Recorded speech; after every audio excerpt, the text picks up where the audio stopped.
দেখা আছে, সেখান থেকেও সে এখনো তার লাশটা কি জন্য আল্লাহ রাখছে।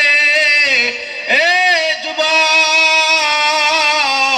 আল্লাহ দেখা দিছে যত বাদশা আসবে, যত প্রেসিডেন্ট আসবে, ফেরাউনের লাশটা দেখা স্মরণ করবে এত বছর বাদশাহী কইরাও আল্লাহ তাকে ছাড় দেয় নাই।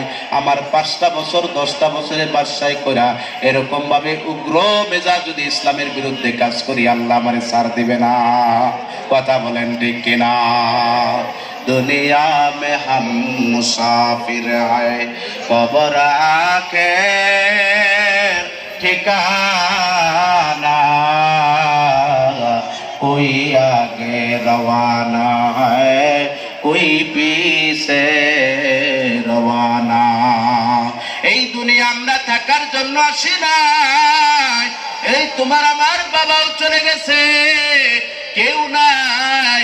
অনেকের দাদা চলে গেছে, তার বাবা চলে গেছে, তার বাবাও চলে গেছে। তাদেরও কিন্তু এই বাড়িঘর সবকিছু তাদের জন্য ছিল।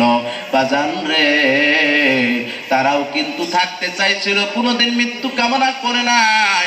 কোনো মানুষ চাই না সে মারা যাক, সে সারা জীবন বাঁচতে চায়। আল্লাহ রসুলকে একবার, আল্লাহ রসুলকে আজরাইল যখন আল্লাহ রসুলের কাছে পাঠাইছে, আল্লাহ প্রথমে বলছে আজরাইল রে, ও আজরাইল, যায়া নবীর দরবারে যাবা, সালাম দিবা, যদি সালামের অনুমতি পাও তারপরে তার সাথে কথা বলবা। কিন্তু আল্লাহ ওই আজরাইল একাই যায় নাই, জিব্রাইলের সঙ্গে নিয়ে গেছে, যাইয়া সালাম দিছে। ভিতর থেকে মোহাম্মদ জবাব দেয়, জিব্রাইল বলতেছে, ওগো আল্লাহর রাসূল, আজরাইল আইছে, বাইরে দাঁড়ায় আছে, আপনি যদি অনুমতি দেন তাহলেই ভিতরে ঢুকবে।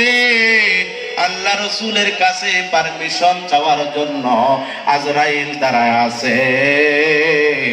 আল্লাহ রসুলের কাছে পারমিশন চায়। এখন নবীজি কান্না করতেছে, আর জিবরাইল আলাইহিস সালাম বলতেছে, ওগো আল্লাহর নবী, আপনি যদি চান তাহলে সারা জীবন থাকতে পারবেন। একবার বলেন, আল্লাহ শুনতে চাইছে, তুমি দুনিয়াতে থাকবা নাকি আল্লাহর সঙ্গে সাক্ষাৎ চাও? যেটাই চাও সেটাই হবে। একবার আপনার জবান থেকে বলেন আপনি কি চান। আল্লাহর নবী কান্না করে পরে বলতেছে, ভাই